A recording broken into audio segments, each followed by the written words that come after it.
Me friends and ఫ్యామిలీతో సరదాగా బయటకు వెళ్ళటానికి కారు లేదా అయితే వెంటనే ఈ నెంబర్కి కాల్ చేయండి. Doctor Narayana hotel management college వారు సమర్పించు అందమైన జీవితం కార్యక్రమానికి స్వాగతం. నమస్తే కళ్యాణ్ గారు. వైఫ్ అండ్ హస్బెండ్ మధ్య ఇష్యూ, ఇద్దరు రిలేషనే, ఏరి కోరి పెళ్లి చేసుకున్నారు. సో ఇమీడియట్గా వైఫ్ అండ్ హస్బెండ్ మధ్య ఇష్యూ కాబట్టి మీరు మాట్లాడాల్సిందే అనిపించింది. తను నెంబర్ మనకి పాస్ చేసింది, నేను ఒకసారి కాల్ చేసేస్తాను.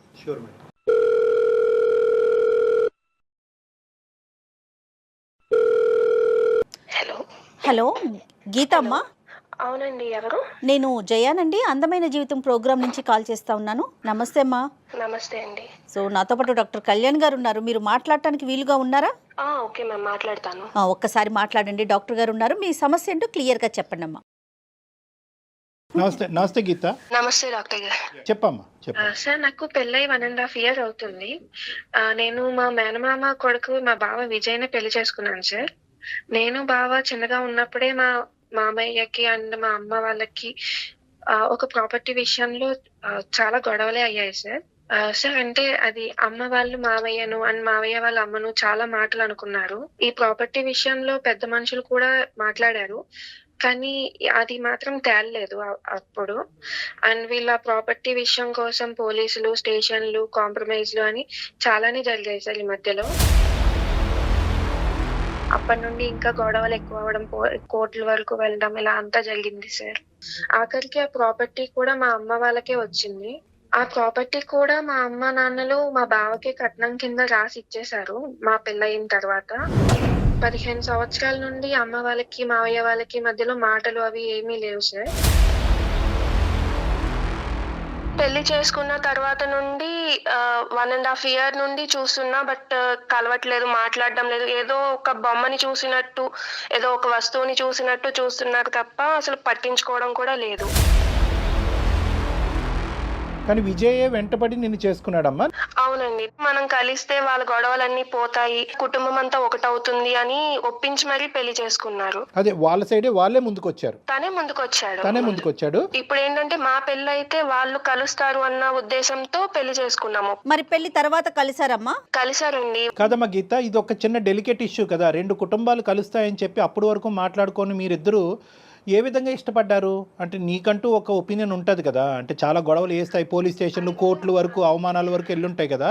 మరి అవన్నీ పక్కన పెట్టేసి ఈ రాత్రి మర్చిపోయి పెళ్లిపేటల మీద కూర్చుని పెళ్లి చేసుకునేంత ఈజీయా అది? నాకు మా బావ విజయ్ అంటే నాకు చాలా ఇష్టం సార్. నేను పెళ్లి చేసుకుంటే బావని చేసుకుంటా అనుకునేదాన్ని. అలాగే విడిపోయిన మా ఫ్యామిలీలు 2 కూడా కలుస్తాయి, 15 years గా గొడవ పడుతున్నారు కానీ మా పెళ్లితో అయినా కలుస్తారు అన్న ఉద్దేశంతో మేము ఇలా పెళ్లి చేసుకున్నాం సార్. తర్వాత ప్రయాణం ఎలా జరిగిందన్న? పెళ్ళైన తర్వాతే తెలిసింది తను ఏంటంటే మా వాళ్ళ మీద రివెంజ్ కోసమే పెళ్లి చేసుకున్నారు అన్నట్టుగా తెలిసింది. అదే ఏంటి ఇలా ఏంటి అని అడిగితే, అవును నేను రివెంజ్ కోసమే చేసుకున్నాను, నువ్వంటే అసలు ఇష్టమే లేదు అన్నట్టుగా మాట్లాడుతున్నారు ఇప్పుడు. ఏ స్థాయి వరకు గొడవలు అయినాయి? దానివల్ల ఎంత అవమానం విజయ్కి జరిగింది, విజయ్కి కానీ తన కుటుంబానికి? దానివల్ల ఇప్పుడు ప్రతీకారం అనే మాట వస్తుంది.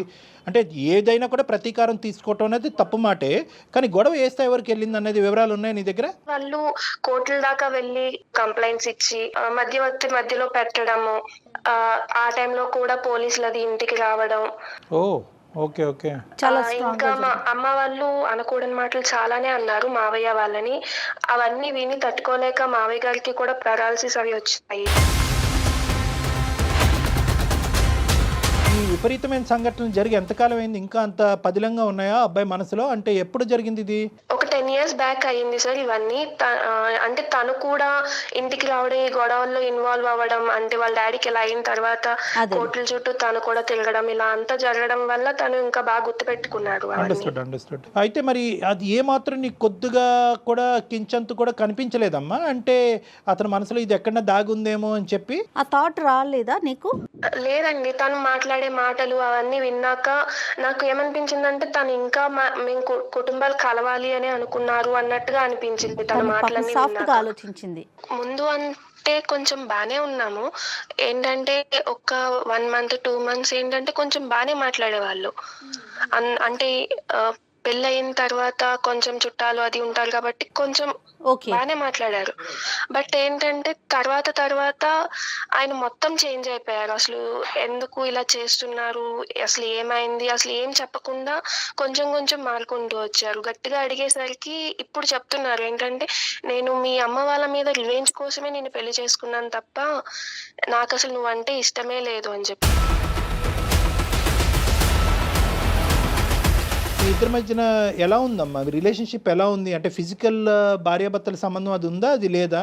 లేదండి. అసలు నన్ను ముట్టుకోవడం లేదు ఆయన. కనిపిస్తే చాలు పక్కకి వెళ్ళిపోతున్నారు. పెళ్ళైనప్పటి నుంచి ఇప్పటి వరకు అసలు మీ ఇద్దరి మధ్యన ఆ ఫిజికల్ ఆస్పెక్ట్ లేదా? లేదండి అస్సలు. దగ్గరికి వెళ్ళినా కూడా నన్ను ముట్టుకోకు, నా దగ్గర నుండి వెళ్ళిపో అని అసహించుకుంటున్నాడు. నాతో కనీసం ఇప్పుడైతే మాట్లాడినా కూడా మాట్లాడడం లేదు సార్. పగ తీర్చుకోవటానికి ఇదంతా ఆడుతున్నటువంటి ఇది అన్నది నీకు ఎప్పుడు అర్థమైంది?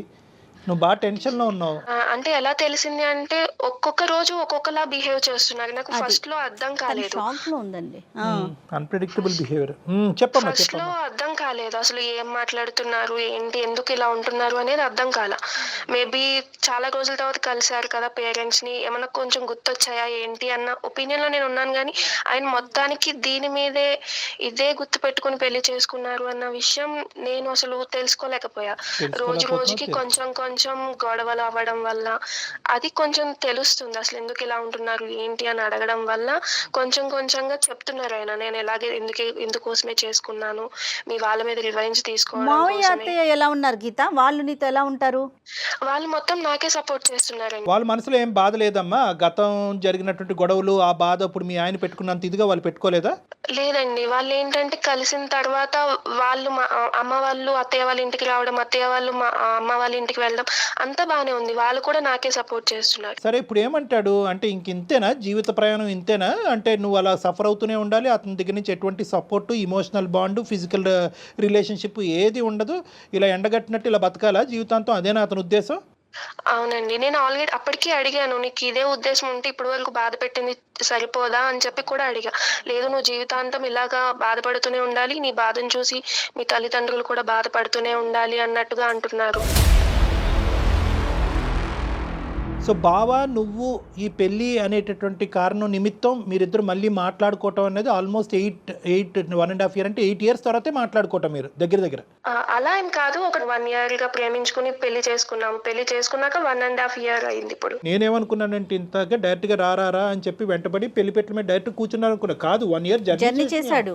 1 year జర్నీ చేసిన తర్వాత అంటే తను ప్లాన్డ్ గానే ముందుకెళ్ళాడు, ముందుగానే అనుకున్నాడు ఇట్లా చెయ్యాలి ఇది సినిమాల్లో చూస్తుంది అట్లానే ఉంది కదండి. కదమ్మా. ఇప్పుడు నువ్వు మాకు ఈ మెయిల్ పంపించడానికి కారణం ఏంటి తల్లి? అంటే ఏ విధంగా మేము అంటే అడ్రస్ చేయగలం అన్నది, అంటే నువ్వు ఒకప్పుడు అతను ఒప్పుకుంటే ఏంటి, ఒప్పుకోకపోతేనేంటి, 2 సైడ్లు ఓకేనా నీకు? ఎలా ఉంది నీ పరిస్థితి ఏంటి చెప్పు? ఇప్పుడు నా పరిస్థితి ఎలా ఉందంటే, నేను ఆఖరికి విడాకుల కోసం కూడా అడిగాను. బట్ ఏంటంటే, నువ్వు ఇలా జీవితాంతం ఇలాగే ఉండాలి, నేను నిన్ను ముట్టుకోను, ఇంకొకరు నిన్ను ముట్టుకోవడానికి వీల్లేదు అన్నట్టుగా అంటున్నారు. ఎంత క్రూయల్ గా ఆలోచిస్తున్నారో నిజంగా. ఇంకేమైనా ఫిజికల్ అబ్యూస్ ఏమైనా ఉందమ్మా? అంటే కొట్టడం కానీ లేదంటే లేదండి, అలాంటిది ఏం లేదు. ఓన్లీ ఏంటంటే మాటలతో మాత్రమే బాధ పెడుతున్నారు. అంటే ఇది అప్పుడు జరిగినటువంటి గొడవ ఒక ఎత్తు అయితే కనుక ఇప్పుడు కన్న కూతురునే జీవితాన్నే పనంగా పెట్టినటువంటి పరిస్థితి ఏర్పడింది. మరి అస్సలు తగ్గరే మీ పేరెంట్స్ ఏమంటున్నారు? వాళ్ళు వచ్చి మాట్లాడారు, అడిగారు. బట్ ఏంటంటే మా బావ దగ్గర నుండి ఒక్క రెస్పాన్స్ కూడా లేదు. మీరు ఇలాగే ఉండండి, మా డాడీకి మా డాడీ ఎంత బాధపడ్డారో మీరు అంతే బాధపడాలి, ఏం చెప్పినా కూడా కన్విన్స్ అవ్వట్లేదు వాళ్ళు. కాదు నాన్న, ఇప్పుడు గీత రెండు డోర్స్ ఓపెన్ అయ్యే ఉన్నాయి కదా. అంటే either he has to give you divorce and let you go free, or నిన్ను హ్యాపీగా నీ జీవితం నిన్ను బతకనివ్వాలి, లేదంటే అతను మారి వచ్చి మీ ఇద్దరు కలిసి ప్రయాణం చేయాలి. ఈ రెండిటికి ఓకే నువ్వు? ఓకే అండి. నాకు ఎలా అయినా పర్లేదు, తను మారితే ఇంకా మంచిది. తను మారినా ఓకే, తను మారను నేను ఇలానే ఉంటానంటే తన బతుకునేదో ఆ అమ్మాయి బతుకునిస్తే తన దారిని తను చూసుకుంటాను. అంతే. డివోర్స్ తీసుకుంటానంటే మీ పేరెంట్స్ ఓకేనా అమ్మా? దానికి ఒప్పుకోరేమోగా పెద్దవాళ్ళు. మా మావయ్య వాళ్ళు మార్పించడానికి చాలా ట్రై చేశారు. వాళ్ళకి కూడా ఇష్టం లేదు ఇలా డివోర్స్ తీసుకోవడం, అది అంతే ఇష్టం లేదు. కానీ మా అమ్మ నాన్నకైతే ఓకే. ఎందుకంటే నేను ఇక్కడ ఇబ్బంది పడుతున్నాను కాబట్టి మా అమ్మ నాన్న కొంచెం నా గురించి ఆలోచించి వాళ్ళు ఏంటంటే విడాకులు తీసుకుని నువ్వు హ్యాపీగా ఉంటే మాకు అదే చాలు అన్నట్టుగా మాట్లాడుతున్నారు వాళ్ళు. అంటే తనకు అర్థం కావట్లేదు, ఇంకా షాక్లోనే ఉంది. ఏంటి ఇప్పుడు కొట్టడు అని చెప్పి ఉండాలా, కొట్టడు తిట్టడు అని చెప్పి ఇక్కడ ఉండాలా, లేదంటే ఉక్కిరి బిక్కిరి వాతావరణం క్రియేట్ చేస్తున్నాడని చెప్పి ఇక్కడి నుంచి పారిపోవాలా? ముందు నువ్వు వెనకతలు గొయ్యి అమ్మాయి పరిస్థితి. ఇప్పుడు సమాజం బయటకు వెళ్ళింది అనుకోండి, ఆడపిల్ల ఏమో అంత చక్కగా ఉంటాడు విజయ్, ఉద్యోగం చేసుకుంటున్నాడు, పువ్వుల్లో పెట్టి చూసుకుంటాడు, నీకేం మాయరోగం అమ్మాయి, ఎందుకు వదిలేవని అంటారు. సో ఇప్పుడు at the end of the day ఈ అమ్మాయి ఇక్కడ ఉండలేదు, బయటకు వెళ్ళి సమాజానికి సమాధానం చెప్పుకోలే పరిస్థితి. అయినా కానీ డివోర్స్ అడుగుతున్నావు, చాలా ధైర్యంగానే అడుగుతున్నావు. Hats off. ఆ ఒక్క విషయానికి నిన్ను మెచ్చుకోవాలి. ఎందుకంటే చాలామంది ఆడపిల్లలు సరే సరే ఇక్కడే తేల్చుకుంటాను, నా లెక్క ఇంకేముంది, ఇలా కట్టబెట్టారు కాబట్టి ఇంకెలాగే బ్రతుకుతుంటాను. అట్లీస్ట్ నువ్వు బాగా మాట్లాడుతున్నావు, ఆ విధంగా ఆలోచిస్తున్నావు, కానీ అతను ఎంతవరకు దాన్ని అంగీకరిస్తాడు అనేది మనం చూద్దాం. మరి అతనితో మాట్లాడదామా? విజయ్తో మాట్లాడదాం. ఏమా మాట్లాడదామంటావా గీత? ఓకే అండి, మాట్లాడదాము. కనెక్ట్ చేసినప్పుడు ఒక మాట చెప్పు, ఇట్లా అందమైన జీవితం డాక్టర్ కళ్యాణ్ గారు ఉన్నారు అనేసి. ఏమా? ఓకే అండి. ఓకే చెప్పి కనెక్ట్ చేసి చూద్దాం, ట్రై చేసి చూద్దాం. Okay. The person you are speaking with has put your call on hold. Please stay on the line. Hello hello బావా, మన మధ్య ఉన్న ప్రాబ్లం కి ఏదైనా సొల్యూషన్ దొరుకుతుందేమో అన్న ఉద్దేశంతో సుమన్ టీవీ అందమైన జీవితం ప్రోగ్రామ్ కి అప్రోచ్ అయ్యాను. సార్ వాళ్ళు కాల్లో ఉన్నారు, ఒకసారి సార్ వాళ్ళతో మాట్లాడవా బావా? నువ్వు ఎందుకు అక్కడికి? ఎందుకు సంసారం ఏమన్నా వీధిలో పెడుతున్నావు ఏంటి? నేను ఎక్కడ పెట్టాను? ఆల్రెడీ నువ్వే తీసుకొచ్చావు కదా వీధిలోకి, ఇంకా నేనేం పెట్టడం? ఏదైనా ఉంటే మూసుకొని వచ్చి ఇంటికి వచ్చి మాట్లాడు. విజయ్, సారీ నాన్న, నేను డాక్టర్ కళ్యాణ్ చక్రవర్తి, సుమన్ టీవీ అందమైన జీవితం నుంచి కార్యక్రమం నుంచి మాట్లాడుతున్నాను. నేను నా పక్కన జయ గారు కూడా ఉన్నారు. అమ్మాయి ఏంటంటే ఒక ప్యానిక్లో ఉంది విజయ్. అంటే ఏంటంటే ఇప్పుడు ఎంతో ఇష్టపూర్వకంగా పెళ్లి చేసుకుంది, అన్ని గొడవలైనా కూడా కుటుంబం మధ్యన ఆ స్థాయి పోలీస్ స్టేషన్ గడపలు తొక్కినటువంటి స్థాయి గొడవలైనా కూడా మీరిద్దరూ ప్రేమించుకుని 1 year ప్రయాణం చేసిన తర్వాత ఇప్పుడు పెళ్ళైనటువంటి 1.5 year జర్నీలో మధ్యలో మీరేంటంటే కనుక నాకు పూర్తి స్థాయిలో నువ్వు అంటే పూర్తి ఏంటండి 100% నాకు ఇష్టం లేనటువంటి పెళ్లి, కష్టమైన పెళ్లి, కేవలం రెవెంజ్ గురించే చేసుకున్నాను అనే మాట అన్నారంట. అది ఆ అమ్మాయి ఇంకా జీర్ణించుకోలేకపోతుంది. ఆ అమ్మాయికి పదాలు కూడా రావట్లేదు, తన బాధను మాకు ఎక్స్ప్రెస్ చేయడం కూడా తనకు అర్థం కావట్లేదు. నీ వర్జన్ ఏంటి నాన్న అసలు? విజయ్, ఏం జరుగుతుంది ఇక్కడ? సార్ యాక్చువల్గా ఏమైందంటే సార్, మాది చిన్న కుటుంబం సార్. నేను అమ్మ నాన్న ఉండేవాళ్ళము. నాకు 6 years ఉన్నప్పుడు ఒకసారి మా అత్తమ్మ వచ్చింది సార్. సారీ, అత్తమ్మ కాదు, సోకల్ అత్త. అమ్మని పదం కోల్పోయింది సార్. తను వచ్చి ఒక రోజు మా నాన్న పేరు ఉన్న ల్యాండ్ మొత్తం కావాలని అన్నరాని మాట్లాడి సార్. తను నా నోట్తో చెప్పలేను సార్, అలాంటి బూతులు మాట్లాడింది సార్. ల్యాండ్ కావాలని మా నాన్న పేరు మీద ఉన్నా కూడా తనకే కావాలని చాలా ఇబ్బంది పెట్టింది సార్. అన్నరాని మాట్లాడి అనింది సార్. అనిన తర్వాత మా నాన్న అంటే మా తాత వాళ్ళ పెద్ద మనుషులు అందరూ కూర్చోబెట్టి తనతో చెప్పారు సార్, ఇది మంచి పద్ధతి కాదు అండి, అన్నా చెల్లెలు బంధము, సో మీరు ఇలా చేయడం తప్పు అంటుంది.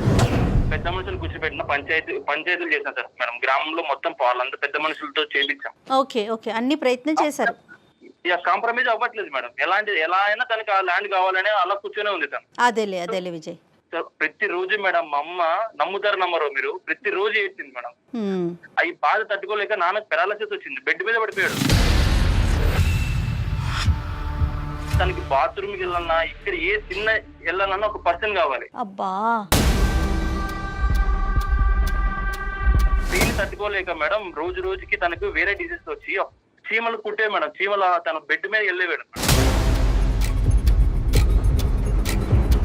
అర్థం చేసుకోండి ఎలాంటి సిచ్యువేషన్ లో ఉన్నాడు మా నాన్న ఆ టైంలో. అదేలే విజయ్. ఓకే, ఆ సిచ్యువేషన్ నాకు తెలుసు మేడం. ప్రతిదీ నేను ఫేస్ చేశాను. నాకు ఆ తర్వాత పోలీస్ స్టేషన్ లోకి వెళ్ళాం మేడం. పోలీస్ స్టేషన్ చుట్టూ తిరిగాం, కోర్టు చుట్టూ తిరిగాం. వాళ్ళకి వచ్చింది మేడం, కేసు గెలిచారు వాళ్ళు. తర్వాత అదే ల్యాండ్ కట్నం మీద నా పేరు మీద రాశారు మా అత్తయ్య. సో మీది మీకు వచ్చేసింది, అంటే దేని వల్ల అయితే ఇబ్బంది పడ్డారో అది మీకు వచ్చింది, అంతే కదండి. ఫైనల్ గా కోర్టుకు వెళ్ళినా జరగనటువంటి కార్యక్రమం పెళ్లి జరిపించింది. సర్లేండి, పోన్లేండి. ఈ బాధ ఎవరు పెట్టుకుంటారు మేడం? ఈ బాధ నేను నాకు తెలుసు మేడం. మీకు ప్రతిరోజు ప్రతి సెకండ్ నాకు ఇలా గుచ్చుతున్నట్లు ఉంటుంది మేడం. మీ బాధను అసలు ఎవ్వరం తగ్గించలేమండి. అది నిజంగా ఫేస్ చేసిన వాళ్ళకి తెలుస్తుంది. కానీ అసలు గీతకేం సంబంధం ఇందులో? మీరు అది చెప్పండి. దగ్గర సంబంధం అన్నప్పుడు మేడం, ఇప్పుడు మా అత్త మా నాన్నకి అలా అన్నప్పుడు అక్కడ ఎవరు మేడం సఫర్ అయింది? నేనే కదా మేడం. అయితే మా అత్తకి నేను శాడిజం చూపిస్తా, అక్కడ సఫర్ అవ్వాల్సింది తనే కావాలి. ఇప్పుడు నేను ఇలా సంసారం చేయకోకుండా తనతో ఇలా ఉండడం వల్ల మా అత్తకి ఎంత మెంటల్ గా ఉంటుంది చెప్పండి, టచ్ చేయకోకుంటే. నువ్వు పగ తీర్చుకోవాలనుకుంటే తీర్చుకోలే, కానీ ఈ ఐడియా ఎప్పటి నుంచి వచ్చింది నీకు? అంటే ప్రేమించినప్పటి నుంచే ఉందా, లేదంటే ప్రేమించటం కూడా నాటకమేనా, పెళ్ళి ఒకటే నాటకమా? తనపై నాకు ఎలాంటి ఫీలింగ్స్ లేవు, ఎలాంటి ఒపీనియన్, బ్యాడ్ ఒపీనియన్ కూడా లేదు సార్. సో ప్రేమ కూడా దొంగ ప్రేమే. దొంగ ప్రేమ ఏం కాదు సార్. మరి ఆ లెక్కన ఈ లెక్కన ఈ రెండిట్లో ఏదో ఒకటే తేలాలి. నీ ప్రేమ దొంగదా, లేదంటే పెళ్ళి ఒకటే దొంగ? నువ్వు వాస్తవానికి ప్రేమించినప్పుడు నీకు ఈ పగ తీర్చుకోవాలనేటువంటి ఆలోచన అప్పుడు రాలేదు. పెళ్లి చేసుకున్న తర్వాత బహుశా నువ్వు ఏం చూసావో ఏం విన్నావో నాకు తెలియదు, కానీ పగ అనేటటువంటి ఆలోచన అప్పుడు వచ్చిందా? ప్రేమించుతున్నప్పుడే, మీరిద్దరు కలిసి ప్రయాణం చేస్తున్నప్పుడే అప్పుడే వచ్చిందా? సార్ నేను చిన్నప్పుడే అనుకున్నా సార్, ఎలా అయినా మా అత్త మీద ప్రతీకారం తీర్చుకోవాలనుకున్నా. సో ప్రేమ దొంగే, పెళ్లి దొంగే. 1.5 year బట్టి మోసం చేస్తున్నావు, ఎండగడుతున్నావు అనుకున్నావు, కానీ ఇది 1.5 years ప్లస్ 1 year అనమాట. అంటే 2.5 years బట్టి ఆ అమ్మాయికి చుక్కలు చూపెడుతున్నావు నువ్వు, అంతే కదా విజయ్? ఏం సాధిద్దామని విజయ్? మా అత్త ఏం చేసిందంటే సార్, మొత్తం ఊర్లో అందరూ పంచాయతీ చేసి మొత్తం మా నాన్న క్యారెక్టర్ బ్యాడ్ చేసింది సార్. తను ఇలా అంట మా నాన్నకి ఇలా అయిన తర్వాత మా అమ్మ పైన ఎంత బ్యాడ్ ఒపీనియన్ చేసిందంటే మొత్తం ఊర్లో వాళ్ళంతా ఏంటి మీ అమ్మ ఇలానా, మీ నాన్న ఇలా అని ప్రతి ఒక్కరు అలా అడుగుతుంటే ఎలా ఉంటుంది సార్ నాకు?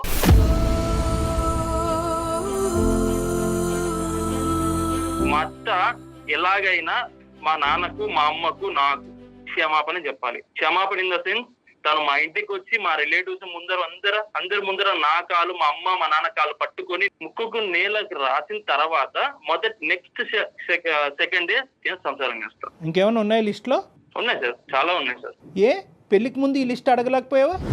ఇక్కడ రెండు ఆస్పెక్ట్స్ మనం చూసుకుందాం అన్న విజయ్. ఒక్క 2 నిమిషాలు నా వయసుకు కానీ నా అనుభవానికి కానీ గౌరవిస్తూ ఒక 2 నిమిషాలు విను.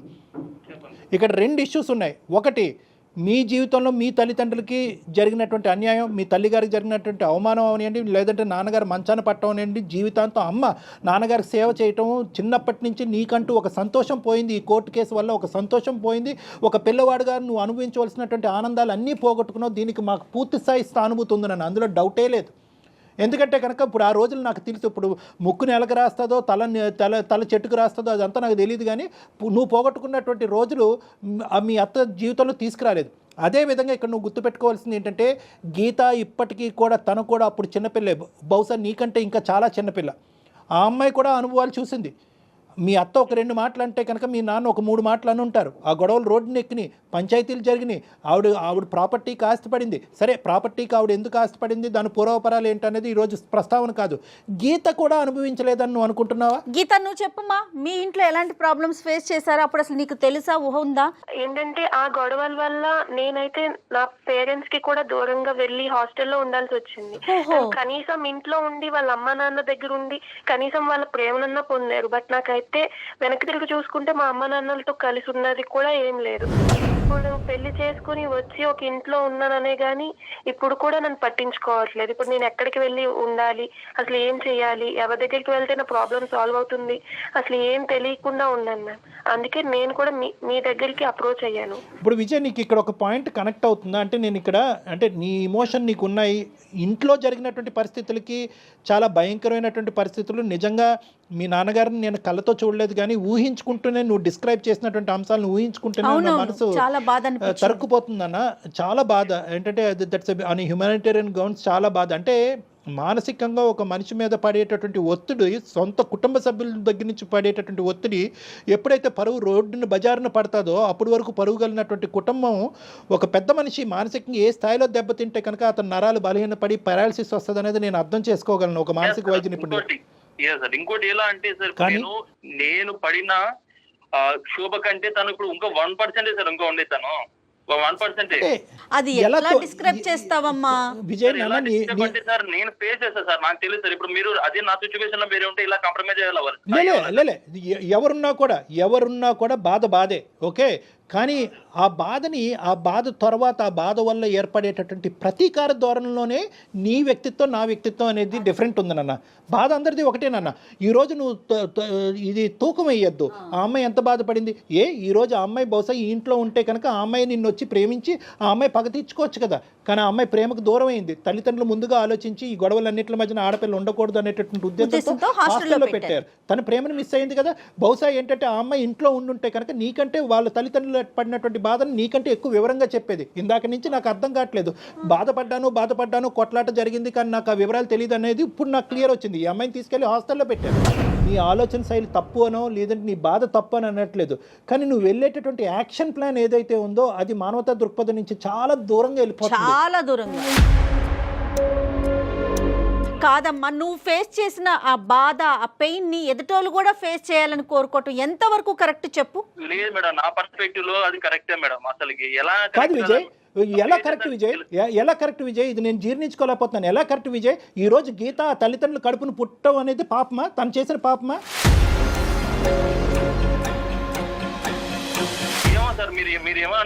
అలా కాదు నాన్న. ఇది వాళ్ళ తల్లి ఒక న్యాయబద్ధమైనటువంటి పోరాటం చేయటం వల్లే కదా కోర్టు ఆస్తి తీసుకెళ్లి మీ అత్తగారికి ఇచ్చింది. అయితే కనుక ఆ అత్తగారు ఈ ఆస్తి నాదే అని చెప్పి చంకన పెట్టుకోలే కదా. మీరిద్దరు ప్రేమించుకున్నారు కాబట్టి మీ చావు మీరు చావండి అని అనలే కదా. అదే కట్నంగా నీకు ఇచ్చిందిగా. సార్ ఇప్పుడు ఇచ్చింది సార్. కాదు సార్, ఇప్పుడు అదంతా ఆ ప్రాబ్లమ్స్ అన్ని ఫేస్ చేసిన తర్వాత కూతుర్ని ఇచ్చేసి ఆ ప్రాబ్లమ్స్ మర్చిపోతే ఎలా మర్చిపోతాం సార్? నువ్వు మర్చిపోగలవా లేదా అనేటటువంటి కాన్సెప్ట్ కాదు నేను అనట్లేదు. ఇది ఎప్పుడు చల్లారుతుంది? నేను జీవితాంతం ఎలాగే ఉంటాను. వాళ్ళ కడుపును నువ్వు పుట్టినందుకు నువ్వే ఎలా బాధపడాలి? నువ్వు బాధపడుతూ ఉంటే కనుక వాళ్ళు నరకం అనుభవించాలి. నేను విడాకులు ఇవ్వను, చస్తే ఇక్కడే చావు అనేటటువంటి పద్ధతి ఏంటి నాన్న? ఎప్పుడు చల్లారుతుంది నీ పగ? అసలు నీ పగ అనేటటువంటి దానికి మీనింగ్ ఉందా? మా నాన్న బైక్ ఎక్కి నేను ఇది ప్రపంచం చూసాను సార్. అదే మా నాన్నని బెడ్ మీద చేసిన తర్వాత నాకు జీవితం ఏదో నేర్పించింది. ప్రతిసారి నేను ఒక మ్యారేజ్ అనేటటువంటి కాన్సెప్ట్ గురించి మాట్లాడుతుంటే గీత ఇందులో ఎలా ఇన్వాల్వ్డ్, గీత పరిస్థితి ఏంటి, గీత ఫ్యూచర్ ఏంటి, నీ పగ ఎప్పుడు చల్లారుతుంది అంటే కనుక నువ్వు వెంటనే మీ తండ్రి గారి దగ్గర తీసుకెళ్తున్నావు. నేనేం మాట్లాడలేను. మీ నాన్నగారి యొక్క పరిస్థితిని ఈరోజు తీసుకొస్తే నేనేం మాట్లాడలేను. ఆ గొడవలు అలా అయినాయి, ఆ మానసిక ఒత్తిడి అతనికి గురయ్యారు, దానికి సానుభూతి చూపెట్టడం తప్ప మీ నాన్నగారి యొక్క పరిస్థితిని నేను మార్చలేను, భగవంతుడు మార్చలేడు, ఎవరు చేయలేరు ఇది.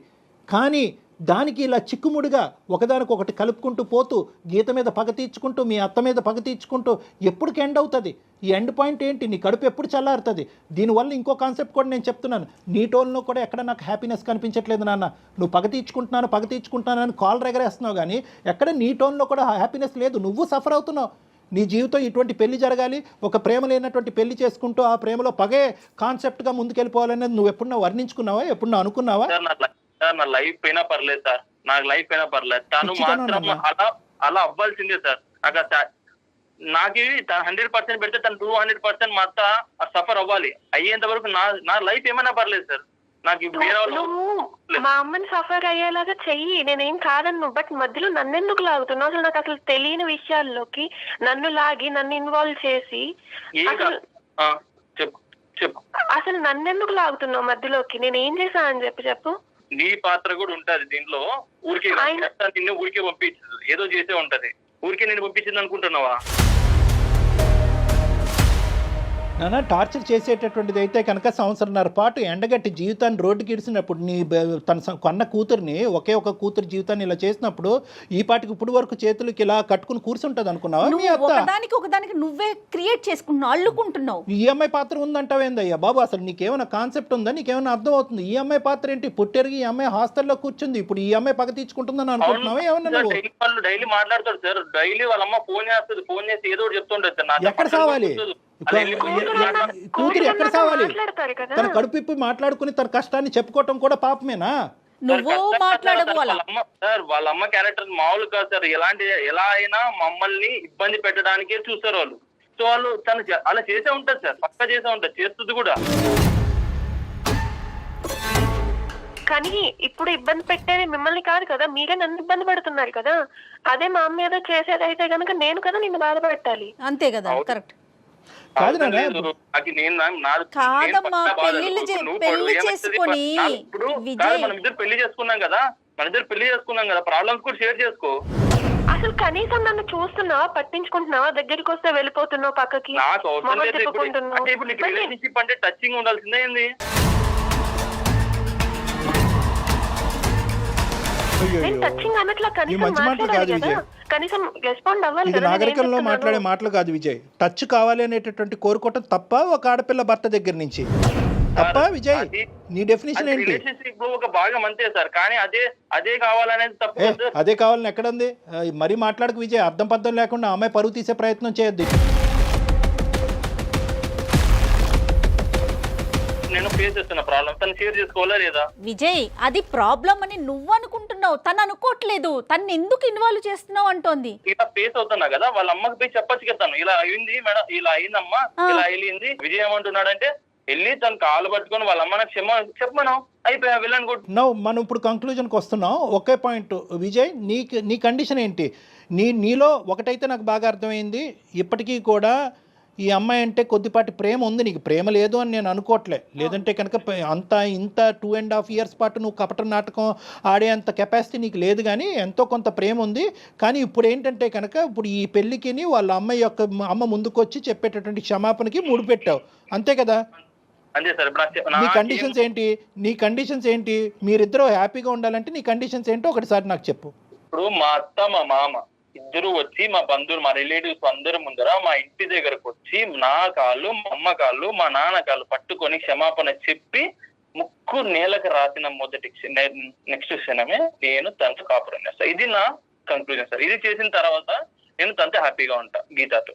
నువ్వు హ్యాపీగానే ఉంటావు, గీత హ్యాపీగా ఉంటుందా నీతో? వాళ్ళ తల్లిదండ్రుల చేత ఇవన్నీ చేయించేది అంటే ఇండైరెక్ట్గా ఈ మంత్రం వేసినా ఆ మంత్రం వేసినా ఒకేలాగా ఉంది ఇక్కడ పద్ధతి. ఇప్పుడు ఏంటంటే ఇప్పుడు నువ్వు ముందుకు రావట్లేదు, రేపొద్దున గీత వాళ్ళ తల్లిదండ్రులు చేసి నానా చాకరీ చేపిస్తుంది. ఇప్పుడు ఆ అమ్మాయి ఏమంటుంది కాన్సెప్ట్? ఆ అమ్మాయి ఇప్పుడు నీ కండిషన్ నువ్వు చెప్పా, ఆ అమ్మాయి కండిషన్ కూడా చెప్తాను విను. ఏమండి, మనిషి మారి పద్ధతిగా వస్తే కనుక నేను కంటిన్యూ అవుతా, లేదంటే తూర్పు తిరిగి దండం పెట్టమనండి, వాడు నాకు అక్కర్లేదు, నాకు డైవర్స్ ఇవ్వండి అని చెప్పింది. అంతేగాని ఆ అమ్మాయి వచ్చి కావాలంటే మా అమ్మ నాన్న వచ్చి అతను కాలమే పడతాడు, గుమ్మం మీదకి వచ్చి ముక్కు తలో నేలకు రాస్తారు, ఈ కాన్సెప్ట్లు ఏమో ఆ అమ్మాయి చెప్పలేదు. అర్థమైందా? సో ఇక్కడ వినండి ఒక్క నిమిషం వినండి. ఈ కథ కంచికెళ్ళింది అనేటటువంటి విధంగా రెండు కుటుంబాలు ముందుకు వచ్చినాయి. ఎవరైతే కనుక పగా కోపంతో రగిలిపోవాల్సినటువంటి మీ తల్లిదండ్రులే అటువైపు వాళ్ళని క్షమించి ముందుకు వచ్చారు. నువ్వు వాళ్ళ కడుపును పుట్టినటువంటి నువ్వు ఈ అమ్మాయిని ఒక 6 నెలల్లో సంవత్సరం పాటు ప్రేమించి నీ ఇష్టపూర్వకంగానే పెద్దల సమక్షంలో పెళ్లి చేసుకున్నావు. ఎన్ని కేసులు పెట్టుకున్నా నేను డైవర్స్ ఇవ్వను, ఏమని చేసుకుని నేనైతే నాతోనే కాపురం చేయాలి, నాతోనే బాధలు పడాల్సిందే తనంతే. గీత, ఇప్పుడు ఈ కాన్సెప్ట్ ఇప్పుడు కొత్త కాన్సెప్ట్ ఏం కాదు. 1కి 10 సార్లు నీతో చెప్పాడంట మీ అమ్మా నాన్న వచ్చి కాళ్ళు పట్టుకుని క్షమించాలి అనేటటువంటిది. ఇది మీ పేరెంట్స్ వరకు తీసుకెళ్లారా? ఒకప్పుడు అదే తీసుకెళ్ళి ఉంటే కనుక నీ ఉద్దేశం ఏంటి, మీ పేరెంట్స్ ఉద్దేశం ఏంటి? సార్ వాళ్ళనైతే నేను అడగలేను సార్. నేను ప్రేమించి తనని పెళ్లి చేసుకున్నా. ఇప్పుడు తనంటే నాకు ఇష్టము. ఇప్పుడు నేను వెళ్ళి చెప్పమంటే చెప్తారు, బట్ మరీ ఆయన చెప్పిన విధంగా అంటే కొంచెం నేను వాళ్ళకి చెప్పలేను సార్. క్షమాపణ అంటే నేను చెప్పించగలను. నాకు కూడా ఏంటంటేనమ్మా గీత, నాకు కూడా ఇది గుచ్చుకుంటుంది. అంటే నేను కూడా ఈ విధంగా మాట్లాడకూడదు, ఎందుకంటే ఒక టెక్నికల్గా ఒక సైంటిఫిక్ పద్ధతిలో మాట్లాడవలసినటువంటి డాక్టరు తప్పొప్పులు అప్పటి నుంచి జరిగినటువంటి గొడవలు ఏ స్థాయి వరకు వెళ్ళినాయి అనేటటువంటిది ఆలోచించకుండా కేవలం మీ తల్లిదండ్రులను వచ్చి క్షమాపణ చెప్పమన్నమ్మా పెళ్లి తూతూ కలిసిపోతారు అనేటటువంటి పద్ధతి కరెక్ట్ కాదేమో నాకు అనిపిస్తుంది.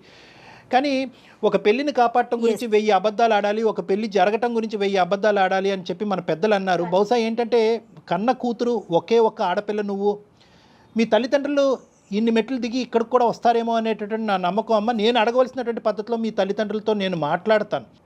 ఇక్కడ క్షమాపణ ఎవరు ఎందుకు చెప్పాలి, చెప్పవలసినటువంటి అవసరం ఏంటని చెప్పి వీళ్ళు మళ్ళీ 15 సంవత్సరాలు గతం అన్ని గొయ్యి తవ్వుకున్నారు అనుకోండి, వీళ్ళిద్దరిని కలపడం కాదు, ఆ రెండు కుటుంబాలను విడదీసిన వాళ్ళం అవుతాం మన అందమైన జీవితంలో. కాబట్టి ఇది అది కాదు. ఇది ఏంటంటే కనుక గతం గతః, whatever has happened in the past has happened. ఈ పెళ్లి కలవాలి అంటే కనుక ఈ పెళ్లి ముందుకెళ్ళాలి, ఇద్దరు జీవితాలు బాగుపడాలి అంటే కనుక పగా ప్రతీకారాలు అనేటటువంటి పదాలు పెళ్లి అనేటటువంటి దాంట్లో వినిపించకూడదంటే కనుక అతను పెట్టినటువంటి కండిషన్ క్షమాపణ. అందులో చెప్పడానికి వాళ్ళు వెనకాడరు, ఎందుకంటే కూతురు జీవితం కాపాడటం గురించి ఒక క్షమాపణ అనేటటువంటిది అడగటానికి, మనస్ఫూర్తయిన క్షమాపణ అడగటానికి వాళ్ళు వెనకాడరు అనేటటువంటి ఆలోచన. ఒప్పుకున్నప్పుడే వాళ్ళు రెడీ అండి. పెళ్లికి ఒప్పుకోవటం కాదు మేడం, 15 సంవత్సరాల పాటు ఒక ప్లాట్ ఒక ల్యాండ్ గురించి ఫైట్ చేసింది ఆ అమ్మాయి, ఇలా ఇచ్చేసింది వెంటనే. ఎందుకు కూతురు జీవితం, అరే నేను ఎందుకు ఫైట్ చేశాను నాకు అర్థం కాలేదు, కోర్టు నాకు ఎందుకు ఇచ్చింది నాకు అర్థం కాలేదు, నా కూతురు కంటే మించింది ఒక ఆస్తి ఏమీ లేదని చెప్పి ఆస్తి వెనక్కి ఇచ్చేసి, అది విజయ్ అర్థం చేసుకోవాలి. ప్రైమరీ పాయింట్ లేదు, నాకు ఆస్తి కావాలి ప్లస్ క్షమాపణ కావాలి, కూతురు కావాలి, అయినా కానీ నేను పగ తీర్చుకుంటానంటే ఆయన చచ్చినట్టు నా దగ్గరే పడి ఉండాలి, నేను వదలను అంటున్నావు నువ్వు. అసలు ఏం ఒకటే విజయ్ సరే నేను కూడా ఇన్ని మెట్లు దిగి అదేం లేదమ్మా వాళ్ళు ఎందుకు క్షమాపణ చెప్తారు, గతం గొడవలే అని నేను ఇప్పుడు అంటే కనుక ఈ క్షణాన్ని మీరిద్దరు విడిపోతారు లేదా ఇదే ఊబిలో ఆ అమ్మాయి జీవితాంతం ఇలాగే ఉండాలి, నువ్వే పగ ప్రతీకారం అనుకుంటూ నువ్వేమొచ్చి మరి నీ ఉడుకు రక్తం ఏ రక్తం నాకు తెలియదు కానీ ఇలాగే కంటిన్యూ అవుతావు, నీ జీవితం నాశనం, ఆ అమ్మాయి జీవితం నాశనం, అందమైన జీవితం మీ ఇద్దరికి ఏం చేయనట్టు అయిపోతుంది. కాబట్టి నేనేంటంటే ఆ కాన్సెప్ట్స్ అన్ని తీసి పక్కన పెట్టేసి ఒక కన్న కూతురు కన్నటువంటి ఒక తల్లిగా ఆ పెళ్లిని కాపాడటం గురించి ఆవిడ సారీ చెప్పడానికి రెడీ చేపిస్తాను అనే బాధ్యత నేను తీసుకుంటున్నాను. కానీ నువ్వు దీన్ని పెద్ద సినిమాటిక్గా చేయొద్దు ప్లీజ్ విజయ్, దీన్ని సినిమాటిక్గా చేయొద్దు. ఆ పంచాయతీలు అయిపోయినాయి, ఆ ఊరు పెద్దల మధ్యన మాటలు అయిపోయినాయి, కోర్టు దాన్ని క్లోజ్ చేసింది, ఆస్తి ఒకరికి చెందాలనుకుంది, ఆస్తి నాకు వద్దు నా కూతురికి మించింది కాదని చెప్పి అదే ఆస్తి మీ చంకని చేరింది ఈరోజు.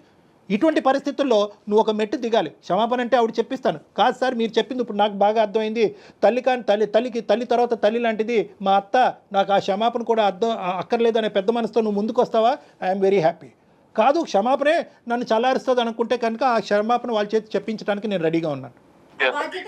తీసుకుంటారు సార్ ఇప్పుడు మీరు ఇంత టైం తీసుకొని మా రిలేషన్షిప్ లో ఇంత మంచిగా చెప్పారు సార్. నాకు రియల్ గా చెప్తున్నా, ఏదో మీరు చాలా అంటే మా నాన్నే నాకు ఇలా చెప్తున్నారు అంటే మా ఫ్యామిలీ మెంబర్ గా మీరు ఇలా చెప్తున్నారు సార్. రియల్ గా ఓకే సార్, మీరు చెప్పిన దానికి నేను కాంప్రమైజ్ అవుతాను. కాంప్రమైజ్ విత్ క్షమాపణ వితౌట్ క్షమాపణ మీరు చెప్పిందని నాకు అర్థమవుతుంది సార్, ఎక్కడో తప్పు నాది కూడా ఉంది సార్. ఎందుకంటే గీత నేను ఇంత బాధ పెట్టాను, బట్ ఓకే నేను తన్ని చాలా చాలా ప్రేమగా చూసుకుందాం అనుకుంటున్నాను సార్. కానీ అర్థమైందమ్మా, అది అర్థం కాబట్టే మాకు కూడా విజయ్ సింపుల్ తెలుసా, సింపుల్ లాజిక్. అసలు అందమైన జీవితం డాక్టర్ కళ్యాణ్ చక్రవర్తి జయ కూడా ఇక్కడ అక్కర్లేదు, ఏమీ లేదు.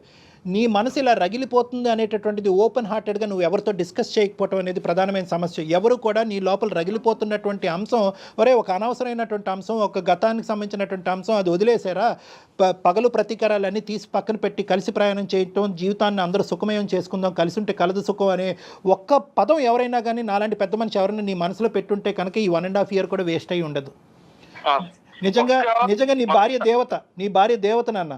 ఎందుకు అంటే కనుక ఆ అమ్మాయి మొత్తం చెప్పినటువంటి దాంట్లో కేవలం వణికిపోతూ భయపడుతూ ఏడుస్తూ మాట్లాడిందే కానీ ఎక్కడ కూడా నా భర్త శాడిస్టానో, లేదంటే నా భర్త పనికిరాని వాడనో, లేదంటే పగ తీర్చుకుంటున్నాడు, గతానికి సంబంధించినటువంటి పగ తీర్చుకుంటున్నాడు అనేది చెప్పిందే కానీ నువ్వు ఒక శాడిస్టానో ఒక భయంకరమైన డిస్క్రిప్షన్ ఎక్కడ ఇవ్వలేదు నీ గురించి. ఓపిక పట్టింది, వాళ్ళ తల్లికి చెప్పిందే కానీ ఎక్కడ కూడా ఈ గొడవలు పెరిగేటటువంటి విధంగా వాళ్ళ తల్లి వచ్చి మీ జీవితాల్లో ఇన్వాల్వ్ అవ్వకుండా అక్కడ కూడా జాగ్రత్త పడింది. అన్ని విధాలుగా జాగ్రత్త పడినటువంటి ఒక గొప్ప స్త్రీ నన్ను నీ భార్య, అది ఎప్పటికీ నువ్వు అర్థం చేసుకోవాలి. అవును సార్, డెఫినెట్ గా నేను యాక్సెప్ట్ చేస్తాను సార్ దీన్ని. కానీ వాళ్ళతో ఒక్కసారి చెప్పాను సార్, మా ఫ్యామిలీ వాళ్ళకి అంతే, మా అమ్మకి మా నాన్నకి మా అత్త ఒక్కసారి చెప్పానండి. ఏమో మనకు తెలియదు, ఈ పాటికే చెప్పేసుకున్నారేమో వాళ్ళు అంత హ్యాపీగా మాట్లాడుకుంటున్నారంటే. సరే నీ కోరిక మేరకు నేను ఒక్కసారి ఇరువైపుల తల్లిదండ్రులతో ఒకసారి మాట్లాడతాను, వాళ్ళందరూ కూర్చుని నీతో పాటు మాట్లాడతారు, వాళ్ళందరి మధ్యన ఎటువంటి విద్వేషాలు వైషమ్యాలు లేవు అని చెప్పి క్లియర్ కట్గా నీకు చెప్తారు. అప్పుడు నీ మనసు అప్పుడు చల్లబడుతుంది, మీరు హ్యాపీగా ప్రయాణం చేస్తారు. ఓకేనా? నేను టేకప్ చేస్తాను, నేను మాట్లాడతాను, ఇరువైపుల తల్లిదండ్రులతో నేను మాట్లాడతాను. ఓకే అమ్మా. విజయ్ ఎప్పుడు జరిగిపోయిన చెడుని వదిలేయాలమ్మా, దాంట్లోంచి మంచిని తీసుకునే ముందుకెళ్ళాలి, అదే కదా జీవితం. చూడు, ఒక ఆడపిల్ల నీకోసం ఎంత బాధపడతా ఉంది. దయచేసి ఆలోచించు, ఒక్కసారి మనం కౌన్సిలింగ్లో కూర్చుందాం, నువ్వు మీ పేరెంట్స్ అట్లానే మన గీత వాళ్ళ పేరెంట్స్ అందరూ కలిసి ఒక్క సెషన్ ఒక్కసారి కళ్యాణ్ గారిని మీట్ అవ్వండి, దాని తర్వాత మనం ముందుకెళ్దాం. ఏమా? Right Vijay, all the best అమ్మా, హ్యాపీగా ఉండండి. గీత థ్యాంక్ యూ మా.